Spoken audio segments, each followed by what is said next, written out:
Everybody's busy. Everybody drinks a lot of coffee, and we're just becoming used to feeling sick and tired all the time. It's just become the norm, not having a healthy digestive system, not being able to sleep through the night. Like, these are things that are very, very common. My goodness. People will say to us all the time, like, wow, this is really radical. And we'll respond and say, no, what's radical is how we're living now. This is radical. We're living in a rat race is radical. Our bodies are designed to heal themselves. We shouldn't need all these other factors. Wow, you're a master at this. This is so helpful, and I love it. We have 9 wellness pillars that we use to define our health. What are some of maybe the misconceptions or myths around like health and wellness?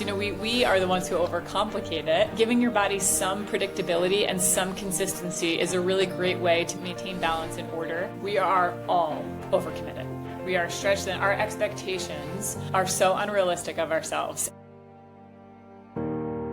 Welcome to the Restored Podcast. I'm Joey Panarelli. If you come from a divorce or broken family, this show is for you. We help you heal your brokenness, navigate the challenges, and build healthy relationships so you can break that cycle and build a better life. My guest today is Jackie Mulligan. After years of stress and compromised health, Jackie found a secret that led to freedom and wellness on every level. Now she helps others find the same through Reform, a Catholic functional medicine and holistic wellness apostolate, which she founded and now leads as their CEO. Through their 12-week course and live sessions, Reform has helped thousands, priests, moms, CEOs, and more heal mentally, emotionally, spiritually, and physically. Jackie holds 3 master's degrees, one in business, another in secondary education, and a 3rd master's, which you'll soon hear about in this show.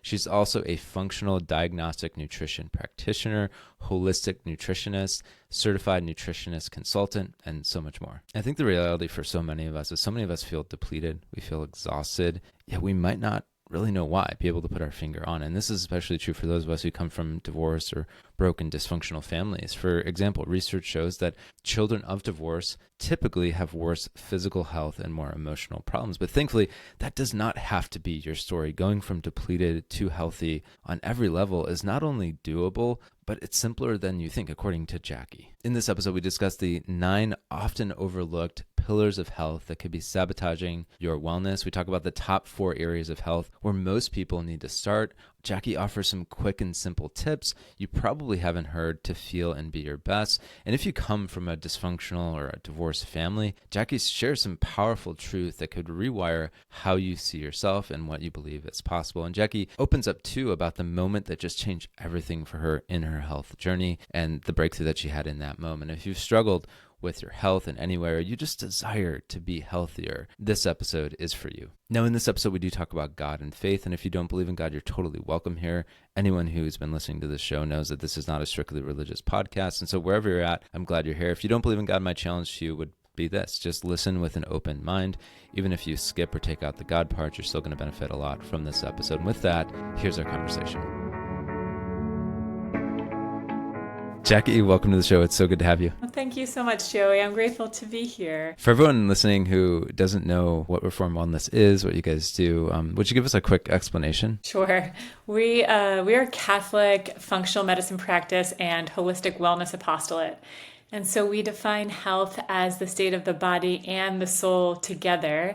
And we invite the people that we work with to return to a life of simplicity centered on Christ. And so essentially, we help people reclaim their well-being, mentally, emotionally, spiritually, and physically, to help them become the best versions of themselves so that they can experience the fullness of life that the Lord promises us. And so we work with priests and religious, but we work with mostly laity, both in person and online from all over the globe. Beautiful. And who's the typical person you work with in terms of like lay people? Is there a certain age, or does it kind of run the gamut, men, women? Just curious. Well, we work with mostly women, but it's interesting because the men that we do work with will say, wow, guys really need this.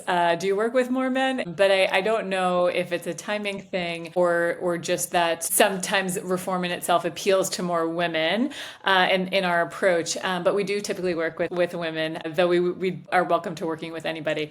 And so, I would say that women between 30 and 50 are like our main clientele, but certainly not limited. I think some of our favorite pairs to work with are like mother-daughters, which is really beautiful. But really, Joey, we have, CEOs and athletes and moms and, like I said, religious, everybody really comes through for different reasons, and not just looking for physical healing, but actually, I would say mostly for other kinds of healing. And it's really beautiful for us to be able to help all these different walks of life. Beautiful. No, I love that. And I'm curious, why do you care? Like, why do you care about this? Why does this matter so much to you? I was just at dinner last night, and I was with the dean of the school that I'm about to receive my master's in theology. I just handed in my thesis, and it was a huge milestone for me.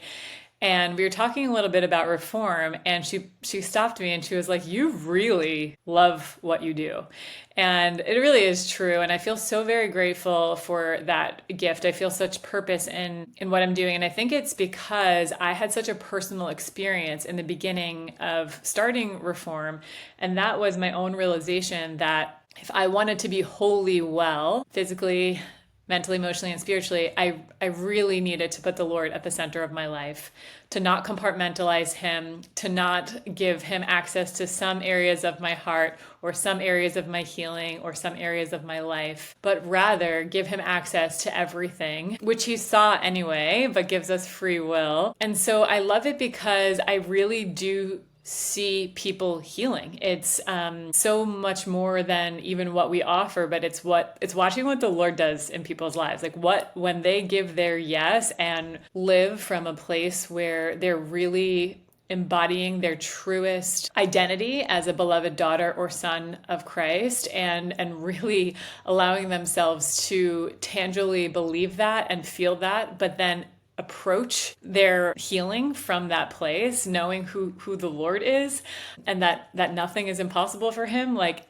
really amazing things happen. We go through all of the barriers that we once put up, and we begin to desire to live better. And I watch that every day, Joey. I watch people say yes to the Lord in big and small ways. And I am really a facilitator. I'm guiding people toward the ultimate healer. I'm certainly not healing them, but I do love it so much. And it's such a gift. And I care because I want people to go to heaven. And I want them to be healthy while they're here and experience everything that we get to offer here on earth. And I think fully alive means that we receive the gift of the joy and the sorrow. It's not just perfect, but it's like the cross is being fully alive. And that is the joy and the sorrow, right? And so St. Augustine has a quote attributed to him that would maybe summarize, my real why. And that is that taking care of your body as if you're going to live forever. So really revering the gift of your body, but then taking care of your soul as if you're going to die tomorrow. So there's this sobering invitation to tend to your whole person so that you're prepared for longevity and heaven. And that's really how I believe people will be motivated to tend to their well-being in a very holistic but realistic way. Love all that. And no, I could tell you care so deeply, and it's beautiful. Congrats on the finishing your master's. And you see it so often that, I think I'll speak as a man, it's so easy to compartmentalize life. Like I know people who maybe are very spiritually strong, but their bodies are kind of falling apart. Or on the flip side, I know people who they're completely ripped, like they're super strong, healthy, like in that regard, but they take care of their body like to such a pristine level, but their souls are not in good shape. And so I'm sure you see it left and right. So it's so cool that you're trying to bring that balance, trying to bring that harmony, trying to just help people live life fully alive. And the other thing I know we were talking before we were recording about just like life and how it's hard. And I think it's an important paradox to acknowledge that life can be hard, there can be challenges, but you could also live it in a really full and joyful way. It's not meant to be drudgery constantly. It's not meant to be something that there's no joy in. It's not all discipline. There's so much goodness in life. There's so much beauty. There's so much truth. And so yeah, that's kind of a paradox I guess I've been wrestling with a little bit lately, of how life can be hard, but it can be so good and so beautiful. And that's something I've realized I'm getting married and starting a family too, how, my life did not get easier, certainly getting married, having kids and everything, but in so many ways it's gotten better. And so I think there's an important lesson there. But yeah, I'd love to hear your thoughts on any of that. Well, it certainly doesn't get easier. And I think that that's sometimes the fear of why would I change if this might get harder? It's already hard, or I'm already suffering. So if I allow the Lord to be a part of this healing, what if he doesn't do what I want him to do? And what if I don't get better? What if I suffer and sacrifice even more and I'm worse off? And that's a very understandable fear, certainly. But I think what we're all really desiring, Joe, if we peel back all these layers, is a deep connection and intimacy with the Lord and a meaningful, purposeful life. And I think that our vocations really bring that out. And what we have to do is not only reorient our priorities toward our vocation, but first, going back to identity, reorienting our lives to first have a relationship with the Lord. And and I know not everyone who listens has a relationship with the Lord. And so even just that curiosity of, what am I truly hungry for? What am I yearning for? And am I expecting this fulfillment that I might be only able to find in one place to come from people or places or things or quote unquote success? And so what you likely learned entering into different aspects of your vocation as a husband and father is that you have to reorient your posture toward the duties being served first of course toward the Lord, but then toward your wife, and then toward family, and then your work. And so I think that when those are out of order, we become out of order, like literally broken, and sick. And so maybe it's not easy, but we can simplify it. And I don't think we actually ever really want the easy way, but we want the what feels right, what feels peaceful, what feels like there's true connection, because things can be hard, but when you're doing it with someone, the yoke is lighter. And so first, are we trying to just be self-sufficient and self-reliant and do it all on our own, or are we allowing the Lord and others to help us even in the midst of the hard? So those are just a couple of thoughts on what I would say on life being hard and the easy way as well. I love that. I recently gave a talk to high school students on this topic of life being hard and pain and everything. And there was a woman who shared a video from, I think, one of the former coaches of the Duke women's basketball team. And she had this awesome couple minute clip. We'll link to it in the show notes about how, life doesn't get easier. You just get better at hard. And I thought that was really brilliant, kind of summarize some of what we're talking about here. The other thing I just wanted to mention, I love how you have a definition of health, because I think so often we talk about health, wellness, whatever, but we never really know quite what we're talking about. So I love that you have that. I think it's so important to have that blueprint. But I'm curious, what are some of maybe the misconceptions or myths around health and wellness that maybe we fall into believing that are kind of harmful? I think we let things that are part of defining our health fully define our health. And so maybe it's the scale or our body composition or our bank account or how many friends we have, our followers on, social media. I think sometimes these indicate maybe how well we are doing or our health. And we reframe that in a lot of ways at Reform. We have 9 wellness pillars that we use to define our health, because there are so many different ways that the world invites us to measure our health that I think are not fully indicative of our whole person well-being. And so we have faith at the center of all of our pillars. And so that's the first one. And then the 8 other ones are sleep, stress management, personal growth, nutrition, play, functional movement, community, and space. So we take all of these different pillars and we help people to approach them not only with the Lord, but with the motivation to be open to letting the Lord inform their decisions. So for example, as we approach nutrition, there are at this point a gazillion different diets we could follow, and a lot of different ways that could motivate our macros or our weight, or a lot of different factors that can contribute to our choices in nutrition.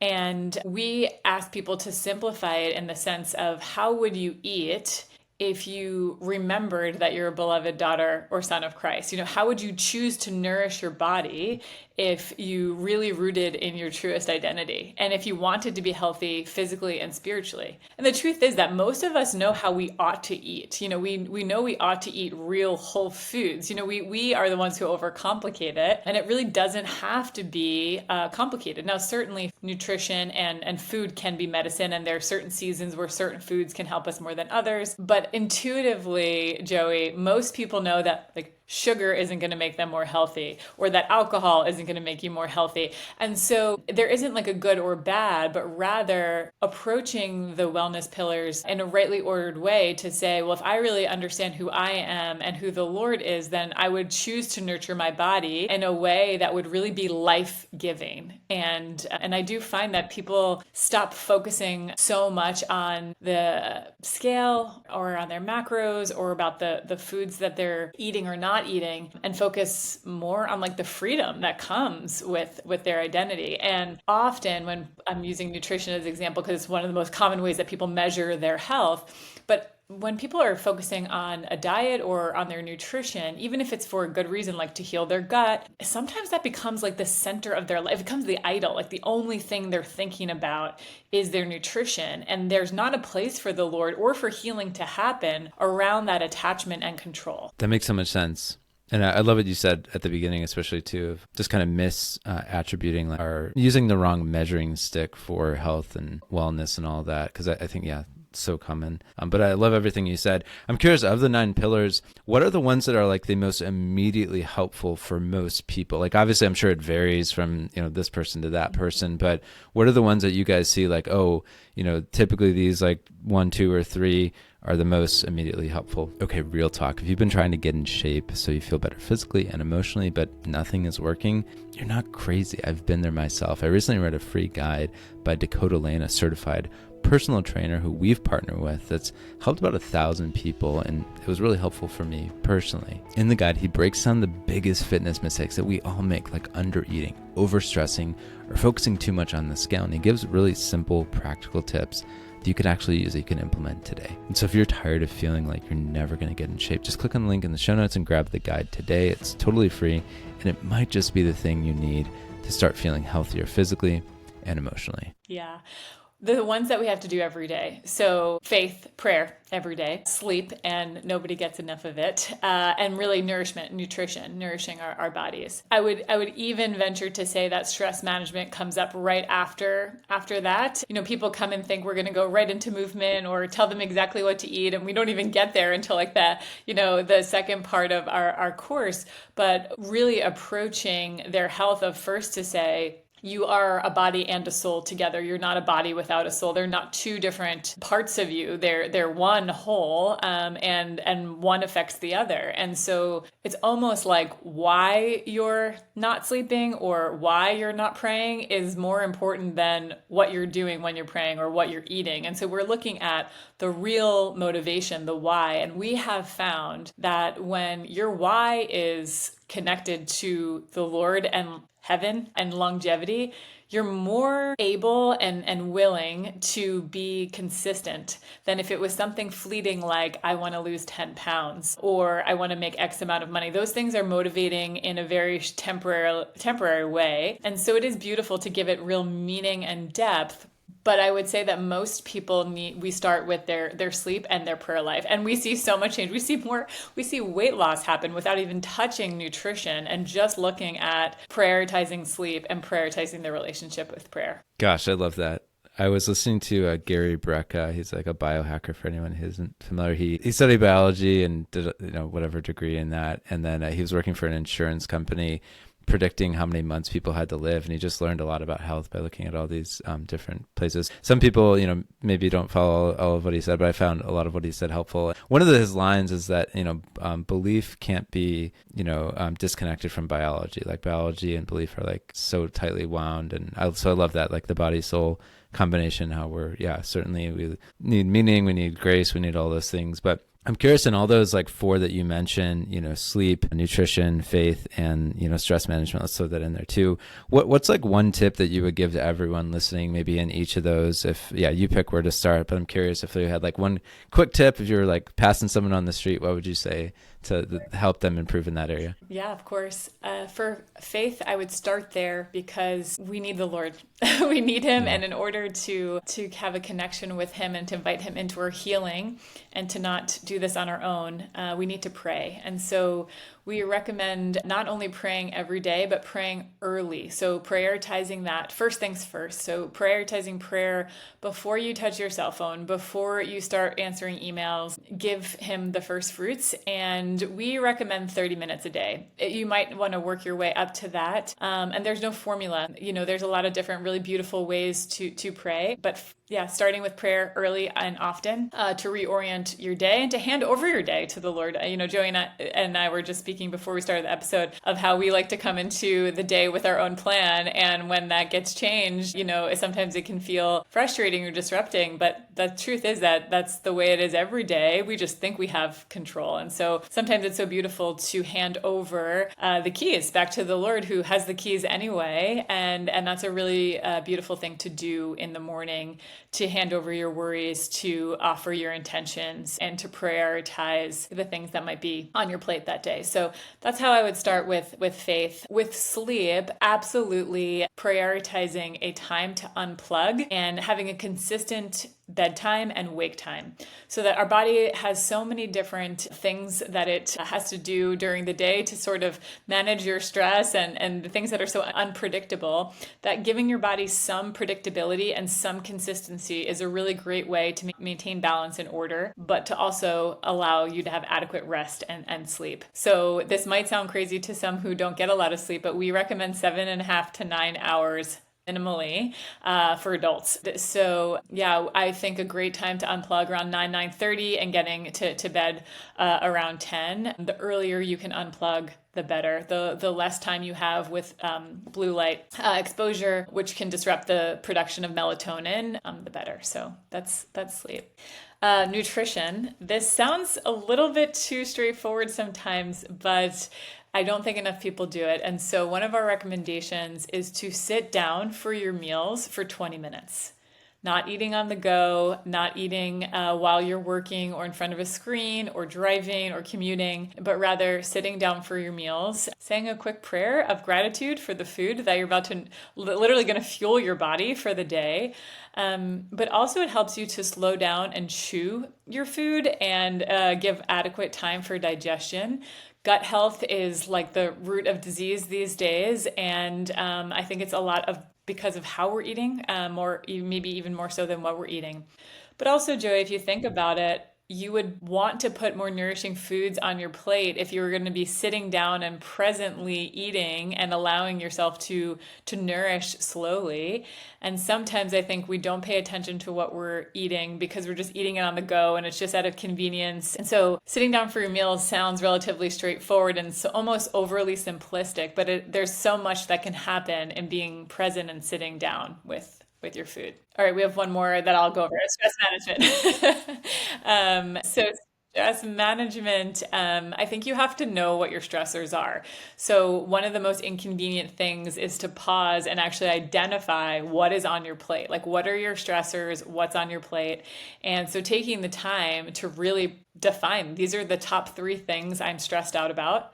And being very, very honest about, can you control any of those stressors? And if you can, taking one step toward that stressor. And most people will realize that they're stressed and they skip this step and they just start doing something just to get something accomplished rather than the thing that actually is urgent and important. And so really identifying what's urgent, what's important, and what you have control over. Commonly, we see people stressing about things that are not in their control, that it's God's business. They need to hand it over to Him. That's somebody else's cross that they can't fix. So identifying where you maybe need to hand it over in prayer or to delegate or ask for help. And just that small 5-minute reflection can often reduce stress, but also help you to see that your mind might be making something bigger than it is, or that you have very little control over the worries that are keeping you stressed. So good. Wow. You're a master at this. This is so helpful and I love it. And so if I got this all right, let me see if I got it all right. So prayer 30 minutes a day, before phone, before email, before screens and work and everything like that. With sleep, get to sleep by 10 p.m. at least, start shutting down, an hour or so before, if I maybe heard that wrong. Don't use blue light if you can, to help your melatonin production so you can fall asleep and have a restful night, and then get up at the same time every morning if you can. When it comes to nutrition, sit for at least 20 minutes to eat your meal. Don't eat on the go. Don't eat in front of a screen. And then when it comes to stress, just really identify what are the stressors, what's controllable, what's not. Control the controllables, and then leave the rest to God. So did I get that? Absolutely. Awesome. Yeah, Love it. you did. You're a good student, Joey. Trying to learn. No, I need this too. Cause yeah. And on that last note, I think it's so easy, especially if you overcommit or have the tendency to overcommit like me, um, that, you can, yeah, just kind of run ragged, like you said, and just be on autopilot to where you're just like, you're not even breathing. I find myself at time, like if I like feel my body, I'm like literally tense. And so I think it's helpful to step back and to think through like, okay, what do I need to focus on? What's, like you said, the most important, the most leveraged item that's going to help me? So anyway, love all of that. I was curious, kind of shifting gears a little bit, about like the nervous system. So I know we can't spend too much time here, but I'm curious, like, talk to me like I'm a third grader and teach me a little bit about the basics about the nervous system that might be helpful based on the content and the courses that you guys have. Sure. So we have two parts of our nervous system, our parasympathetic and our sympathetic. So our parasympathetic is our rest and digest, and that's where we should be living most of the time. Our sympathetic is our fight or flight, and that is if we experience a stressor, if somebody ran a red light, or you're being chased by an animal, like you would tap into the fight or flight, and then you would quickly recover and go back into your rest and digest or your parasympathetic. That is how we are designed. Our modern world lives in their sympathetic and sometimes taps into their parasympathetic. And so I'm actually going to connect this to something you just said about overcommitment, because we are all overcommitted. We are stretched, and our expectations are so unrealistic of ourselves. And I think what we often see at Reform is that people want to skip over the basics because it feels too simple, and they think, I have to do something harder. The recommendations I just gave you, they sound like, I kind of knew that, and that's like relatively simple. Like I can pray every day and I can unplug, but nobody's doing it. And so we want to do these harder things. We want to train for a marathon or lift really heavy, or say yes to more and more commitments, which aren't bad things, but they need to happen after we have the foundations in place. And what we help people do is literally set a new foundation with consistency and prioritizing a simple life where things happen at the same time or in the same way every day, where you're literally living a daily rhythm, which is how we were intended to live. And then you can fill it in with other yeses, but your first yes is to the Lord, to health, and to heaven. Like those yeses happen every day. And then you can give other yeses to additional things based on your capacity. And I think that's the only way we can really live in our parasympathetic. Otherwise, as you say, we can just say yes to everything, and we're sort of just like a ping pong ball.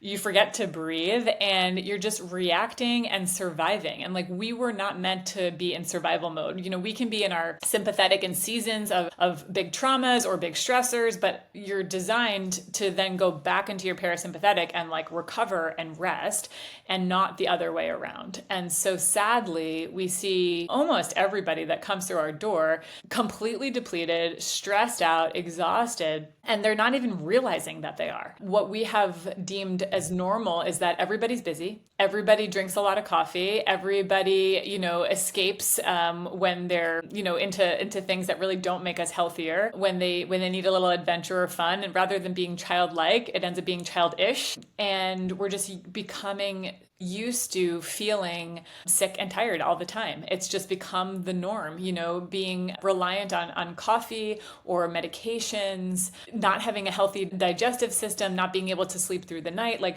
these are things that are very, very common. If you're sitting around the table with your family or friends, like everybody would say one of those things. And what we need to normalize is being healthy, and for our bodies to live in the way that they were intended, but also to have days that were at the pace that they were intended to live. And so, Joey, people will say to us all the time, like, wow, this is really radical. And we'll respond and say, no, what's radical is how we're living now. This is radical. We're living in a rat race is radical, but not living simply.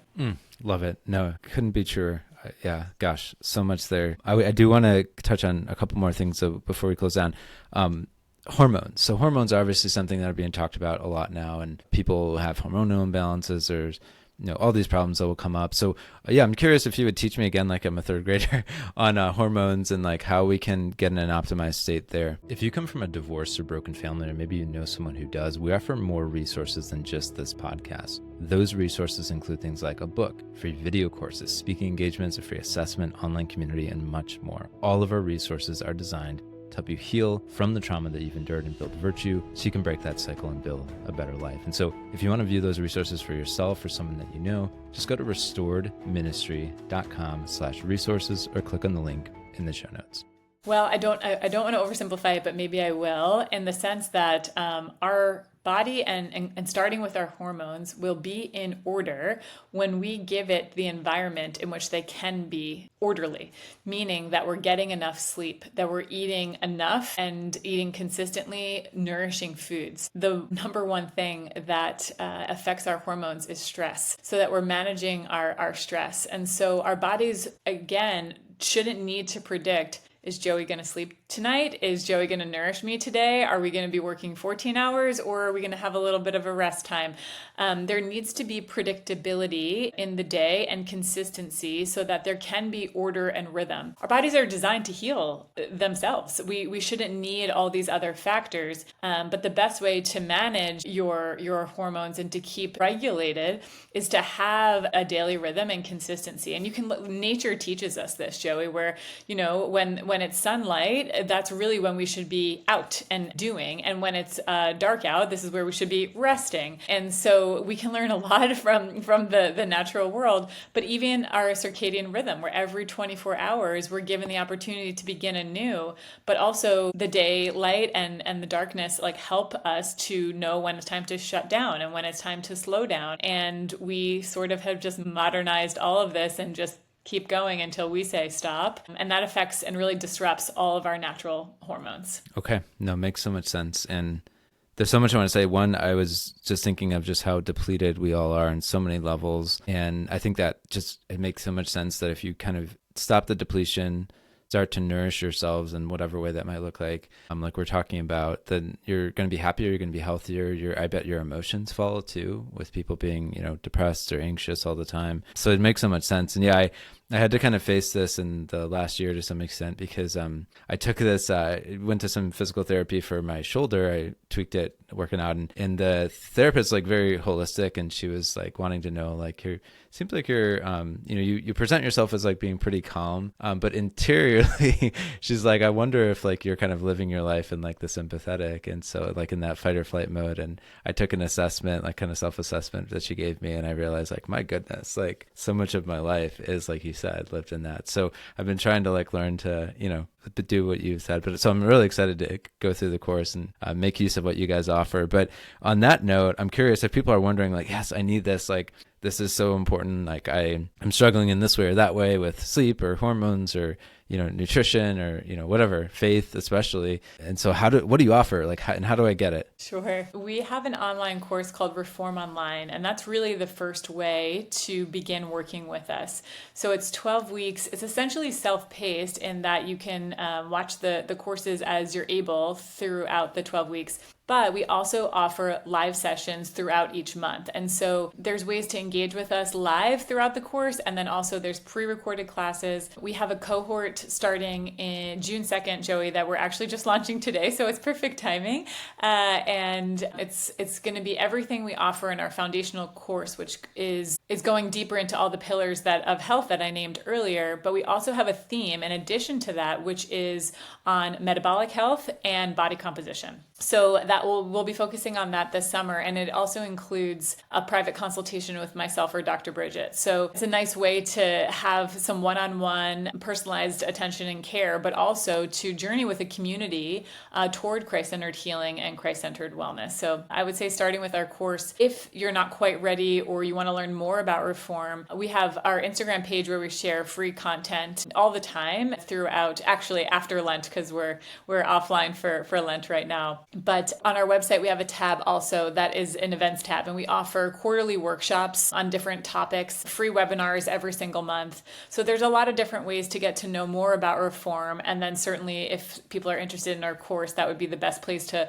fully dive in. Love it. So good. And I'm curious, how many people have you served, and are there any neat stories that are kind of top of mind of like amazing transformations that you've seen? Yeah, we have journeyed with thousands of people now, which is just such an incredible gift for us, and from really all corners of the globe. We almost have lost count of the amount of countries now that we've worked with, which is just truly, it's humbling and it's amazing, and it's such a gift from the Lord to even show us, not everybody comes from the same background or beliefs or comes with the same health ailments, but it's just showing how as a body of Christ, we all need him and we all need healing, which is really beautiful. I think that when I see a father or a mother come to us who are depleted and they have somebody in their life that needs healing, whether it's a spouse, whether it's a child, and their first initial yes toward Reform is that they want to learn so they can help the other person in their life. But one of the first things we teach is that if you want to reform someone else, you have to start with yourself and let the Lord reform them. And so there's this beautiful surrender and reorientation of trust toward the Lord.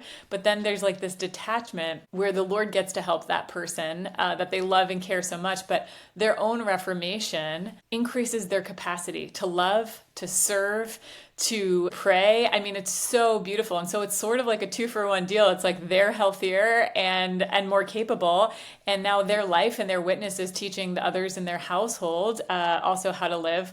But the Lord's also now free, rather than them being distracted, to like freely help, those who they love too. So that's really one of my favorite, kind of repetitive stories that we see over and over. And I think one more that I'll share, Joey, is, having priests or religious makes me emotional to even say, but come to us who care so much about their soul. And they just, their bodies are tired and run down and a bit broken. And they start prioritizing their well-being in the sense of nourishing consistently and sleep and managing stressors and realizing that they're probably too much on their plate. And then their capacity to receive clarity in prayer, or to pray more often, or to pray more deeply. Basically, their connection with the Lord is just increases tenfold. And we've had a priest say to us, I noticed that what I was nourishing my body then ended up being the nourishment I gave during my homilies. Like, it was like when I fed myself well, I fed the people I was preaching to well. And it was like the Holy Spirit had space to move and to breathe. And I just thought like, oh my gosh, it's so beautiful. So we have thousands of beautiful stories, but I think that's these two common themes are the ones that really make this work just such a gift. I love it. So good. I could talk with you forever. There's this one story I was thinking of sharing of, I heard this a while ago. I haven't been able to track it down, but apparently Pope John Paul II, St. John Paul II, a seminarian at one point asked him, how do I have a good prayer life? How do I deepen my prayer life? And apparently he said, sleep, exercise, and eat good food.